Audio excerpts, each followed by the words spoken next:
Grain silo blast in Türkiye port has injured at least 12 people on Monday. Police said they had launched an investigation into the incident to determine the cause of the explosion. Our correspondent Yunus Soner with the details. Hello, we are here in Kocaeli at the port of Derince, and right behind me over there are the white grain silos where an explosion occurred on Monday afternoon local time.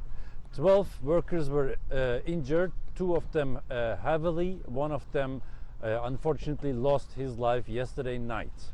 The explosion, according to Turkish media, occurred when the ship that you can see also in the background, the blue one, was unloading its cargo, which is grain. The ship, interestingly, came from the Russian port of Novorossiysk. It arrived here on end of July. Its name is Lotus G, and it transported Russian grain to this port to be processed here. We need to remember that the port of Novorossiysk in Russia, which is close to Crimea, has been under attack of Ukrainian naval drones over the weekend and previously. Also worth to remind that on last Friday, President Erdogan has declared that Turkey is willing to continue the cooperation with Russia in terms of grain. President Erdogan declared that Russia will send the grain to Turkey, which will be processed here and then transported from here to especially poor African countries in need of that without payment. So that statement of Mr. Erdogan was also a blow to Western attempts to keep on excluding Russia from the international grain markets. And then occurred this explosion right there, as I mentioned.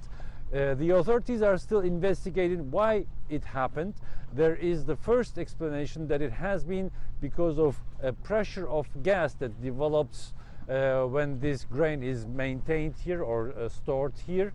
But the general director of the agricultural goods office, the state agency responsible for these silos, has stated that such an explosion had not occurred before any time to his knowledge. And Turkey is a grain country, so there's hundreds of these silos all over the country. So the authorities are still investigating why this explosion has occurred.